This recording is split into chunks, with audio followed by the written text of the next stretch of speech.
सागर विधानसभा से निधि जैन को कांग्रेस ने टिकट दिया है। निधि जैन का कहना है कि जो सागर के विकास में कमियां रह गई हैं उसे दूर किया जाएगा। मुझे पार्टी ने योग्य समझा है और मुझे जनता आशीर्वाद देती है तो मैं सागर की कायाकल्प करके रख दूंगी।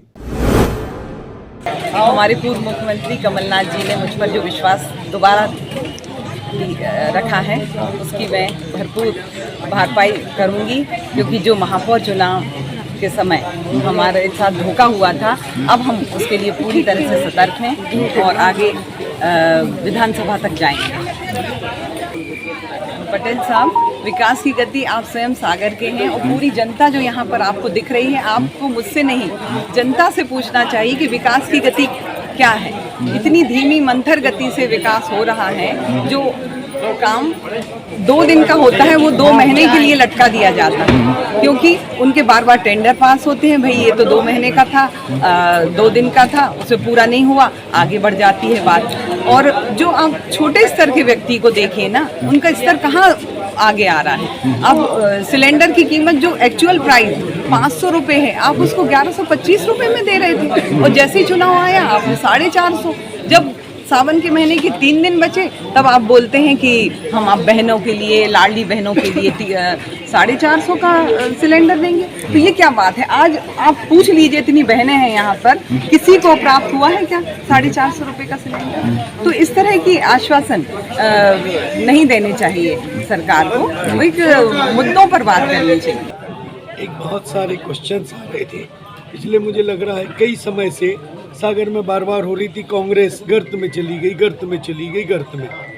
और ये जब मौका भी मिला, कांग्रेस की सरकार भी बनी 18 महीने की कमलनाथ जी की, उस दौरान भी यहाँ सब चारों तरफ भाजपा वाले लोग थे और जो कांग्रेस के थे वो भी उस समय भाजपा में चले गए। आपको सभी मालूम, 3 मंत्री और 3 विधायक, इतना तूफानी कार्यकाल रहा।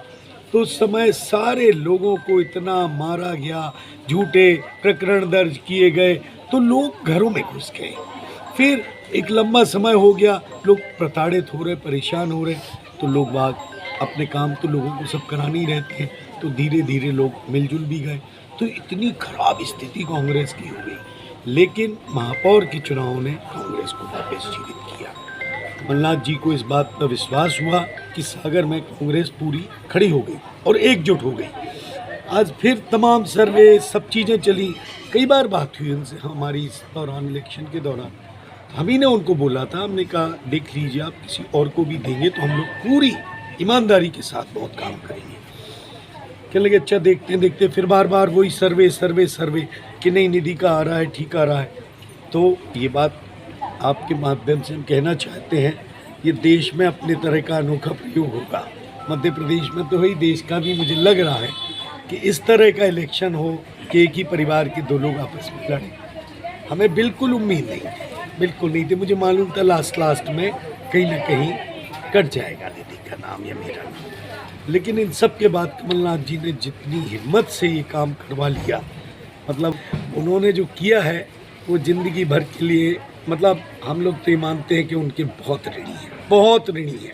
वो जो कहेंगे भविष्य में उसके लिए तत्पर रहेंगे। देखा जाएगा चुनाव की स्पीड कहाँ जाती है। अगर अच्छे प्रेम भाव से और सब चीज़ें सामंजस्य से होती रहीं, ज़्यादा कहीं कोई विवाद की स्थिति ना बने पार्टियों में, तो अच्छा है। कोशिश तो यही होगी, लेकिन कांग्रेस पार्टी में बहुत दम है और दिख रही है मध्य प्रदेश में बनने वाली सरकार। तो जो अधिकारी और कर्मचारी जिनके रुझान बहुत भाजपा की तरफ होते रहे हैं, उन्होंने कांग्रेसियों को बहुत प्रताड़ित किया, सुनते नहीं थानों में। खबरों में बने रहने के लिए ग्रामीण भारत टीवी को सब्सक्राइब कीजिए और बेल आइकॉन दबाना ना भूलें।